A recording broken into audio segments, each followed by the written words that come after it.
کئی چاند تھے سر آسماں، شمس الرحمن فاروقی کے ناول کا 44واں حصہ۔ باب سونپور۔ نومبر 1843 کا آغاز تھا جب مرزا تراب علی نے ہاتھیوں اور گھوڑوں کی خرید کے لیے سونپور بہار جانے کا قصد کیا۔ مویشیوں، گھوڑوں، ہاتھیوں اور دیگر جانوروں کا ملک ہند میں یہ سب سے بڑا میلہ وہاں ہر سال پوس کی 30 تاریخ سے لے کر وسط ماگھ یعنی مکر شنکرانتی کے دن 14 جنوری تک دریائے گنڈک کے کنارے ایک وسیع میدان میں لگتا تھا۔ چاروں جانب سے بیوپاری اور خریدار جمع ہوتے تھے اور کھیل کود، دنگل، جانوروں کی دوڑ، رقص و سرود کی محفلوں، نٹوں کے تماشوں وغیرہ کے سبب اس ساری مدت تک وہاں جشن کا سما رہتا تھا۔ نواب کی ایما اور اجازت سے آغا مرزا تراب علی نے 15 اگہن مطابق 9 دسمبر 1843 کو سونپور کے لیے کوچ کیا۔ چلنے کے پہلے انہوں نے شاہ محمد آغا کو خوب پیار کیا، نواب مرزا کو گلے سے لگایا اور خلوت میں وزیر خانم کے آنسو پوچھ کر اس کے ساتھ دل کھول کر بوسو کنار کیا۔ حبیبہ، راحت افزا، مجلی بیگم اور وزیر خانم نے آغا مرزا تراب علی کو الگ الگ امام ضامن باندھے، ان کے اوپر سے وار کے پانی کا گھونٹ پیا، ان پر صدقے ہوئیں اور سب نے یک زبان ہو کر کہا، جائیے جس طرح پیٹھ دکھاتے ہیں اسی طرح منہ بھی دکھائیے گا۔ آغا صاحب نے سب کو مولا کی امان میں دیا، بیٹوں پر دعا پڑھ کر پھونکی اور اول وقت شہر کے پھاٹک سے نکل کر براہ مراد آباد عازم بریلی ہوئے۔ ان کے ساتھ 4 ذاتی ملازم، 12 برچھیت، 4 سئیس اور 2 فیل بان تھے۔ کچھ خشکی اور کچھ پانی کا سفر 20 دن تک رہا۔ 29 دسمبر کو دن چڑھے ان کا قافلہ بخیر و عافیت سونپور پہنچ گیا۔ آغا مرزا تراب علی نے سونپور کے میلے میں اعلیٰ درجے کے جانوروں کی ریل پیل دیکھ کر اندازہ لگا لیا کہ یہاں 1 ہفتے سے زیادہ قیام کی ضرورت نہ ہوگی۔ وہ یہ بھی چاہتے تھے کہ مکر شنکرانتی کے کئی دن پہلے یہاں سے نکل کر چلنا بہتر ہوگا، کیونکہ دور سے آئے ہوئے بیوپاری اور خریدار عموماً مکر شنکرانتی کا نہا کر فوراً سونپور چھوڑ دیتے تھے، نتیجتاً تمام راہیں اور سرائیں مسافروں سے بھر جاتی تھیں۔ راہوں کا بھر جانا تو اچھا تھا، لیکن سراؤں میں کثرت مسافران و زائرین کے باعث اچھی جگہ ملنا غیر ممکن ہو جاتا تھا۔ مکر شنکرانتی کے پہلے چل نکلنے میں سنسان راہوں کا جوخم تو تھا، لیکن ٹھہرنے کی اچھی جگہوں کا آسانی سے مہیا رہنا بہت بڑا فائدہ بھی تھا۔ 5 دن کے اندر ہمارے رامپوری مسافروں کا کام قریب اختتام کو پہنچ چکا تھا۔ نیپال کی ترائی سے کچھ ہاتھیوں کے بیوپاری اگلے دن پہنچنے والے تھے، ان کا مال دیکھ کر خریداری فیلاں کا فیصلہ ہو جانا تھا۔ چنانچہ 11 جنوری کو جب مرزا تراب علی نے جائزہ لیا تو ان کی خریداری 6 ہاتھیوں اور 8 گھوڑوں پر مشتمل تھی، اور ان کی پوری قیمت ما اجرت سئیسان و فیل بانان زائد مبلغ 52,500 روپے تھی۔ زائد سئیس اور مہاوت واپسی کے سفر کے لیے تھے، لیکن امکان تھا کہ رامپور پہنچ کر انہیں نواب کے اتباع عالی میں بصیغہ ملازمان رکھ لیا جائے۔ رقم کی ادائیگی کچھ مشکل نہ تھی، کیونکہ آغا تراب علی کے پاس نواب کے مختار کار مہاجن کی درشنی ہنڈی مبلغ 1 لاکھ روپے کی موجود تھی۔ سب کا حساب بے باک کر کے اگلے دن 12 جنوری 1844 کو وہ عازم رامپور ہوئے۔ الہ آباد تک کا سفر زیادہ تر خشکی سے اور کہیں کہیں جہاں جنگلات اور درندگان کا خوف زیادہ تھا، دریائے گنگا سے ہوا۔ یہاں پہنچ کر مرزا تراب علی نے حکم دیا کہ اب فتح گڑھ تک کا سفر دریائے گنگ ہی سے ہو، تاکہ نو خرید ہاتھیوں اور گھوڑوں پر کسلے سفر زیادہ نہ ہو۔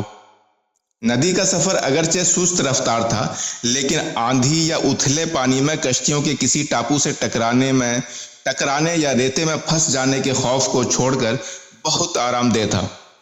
کھانے پینے کی کسی تنگی کا سوال نہ تھا، پھر بھی ایک بڑی کشتی میں جانوروں کا چارہ اور ایک بڑی کشتی میں انسانوں کے لیے اشیاء خورد و نوش بار کر لی گئیں۔